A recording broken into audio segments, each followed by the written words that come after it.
Dan para warga yang lain pun cuma diam aja, mereka mengangguk mengiyakan. Dan pada saat itu Yanti ini posisinya udah lemah sekali. Walaupun dia memang nggak pingsan gitu kan, tapi Yanti ini terlalu lemah gitu untuk bergerak. Mbah Asep pun dibopongnya lah tubuh Yanti pakai kedua tangannya. Dan ketika Mbah Asep mulai berjalan keluar, Nunung dan para warga itu dengan tertib berbaris di belakangnya. Jadi berbaris mereka nih. Nah, baru beberapa langkah mereka berjalan dari rumahnya si Nunung. Apa yang disampaikan sama Mbah Asep betulan rupanya. Di sepanjang perjalanan dari rumahnya Nunung menuju ke lapangan, ada beberapa warga yang ketakutan karena mereka ngelihat ada banyak sekali penampakan yang ngeganggu mereka. Pada saat itu suasana mendadak jadi kayak ramai gitu loh, sama kemunculan sosok-sosok menyeramkan. Memang nggak semuanya bisa lihat, tapi ada gitu loh, ada kayak mereka nih nengok sesuatu gitu. Ada pocong wajahnya gosong, baunya angus. Terus ada genderuwo tubuhnya tinggi besar sambil jalan ngentak-ngentakan kakinya gitu.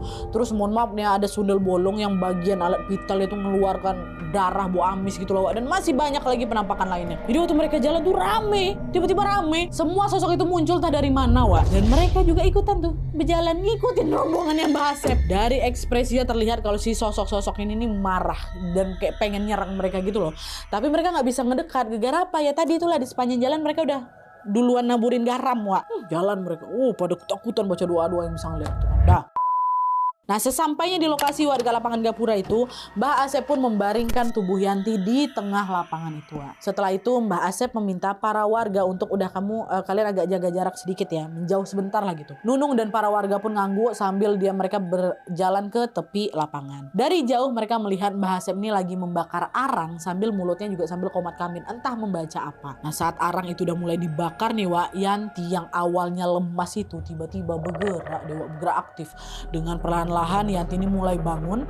Dia duduk menghadap ke Mbah Asep. Dan pada saat itu kedua matanya Yanti ini udah putih semuanya. Mbah Asep langsung dipegangnya keningnya Yanti kan, langsung ngomong, "Saha, iya. Siapa kau?" Jawab sama si Yanti, "Ai Nyai Sukma.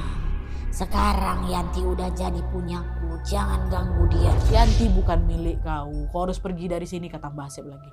"Yanti itu punyaku, kamu jangan ikut campur kalau nggak mau mati," kata si Nyai Sukma ini lagi kan. Nah, seolah mengejek Mbah Asep Yanti yang pada saat itu lagi dirasuki sama sosok Nyai Sukma ini tiba-tiba ketawa lantang kali. Ketawanya kan melengking pula. Nunung dan beberapa warga yang menyaksikan kejadian itu dari jauh juga mendengar suara ketawanya si Yanti ini. Mereka merinding juga ketakutan semuanya kan. Takut terjadi sesuatu, Nunung dan para warga pun langsung membaca doa bersama-sama. Nah, bersamaan dengan itu Yanti tiba-tiba langsung menghentikan suara tawanya dan menatap tajam ke arahnya Mbah Asep lagi. Lalu sedetik kemudian Yanti tiba-tiba melompat katanya dicekek langsung Mbah Asep itu.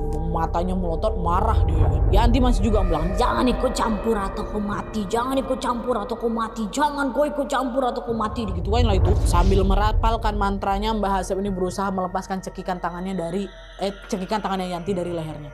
Dan setelah cekikan itu akhirnya berhasil dilepas, Mbah Asep tiba-tiba bilang gini, "Balik ke awal, lepaskan semua yang udah ditanam." Awalnya Yanti gitu kan diam aja tapi dia masih melotot juga nih ke arah si Asep kan. Mbah Asep ulang lagi dengan kalimat yang sama dan juga lebih kencang. "Balik ke awal, lepaskan yang udah ditanam. Balik ke awal, lepaskan semua yang sudah ditanam. Balik ke awal." Digituin terus sama Mbah Asep. Balik ke awal, lepaskan sudah ditanam. Nah, denger itu baru Yanti langsung teriak kesetanan. Udah setan makin setan lagi dah. Mbah Asep pun dipegangnya kedua tangannya kedua tangannya si Yanti, dipijit-pijit jari Yanti. Dan gak lama kemudian tiba-tiba ya Allah, keluar paku warna emas dari jarinya si Yanti. Keluar, tapi bukan paku bangunan, paku lebih tipis gitu lah.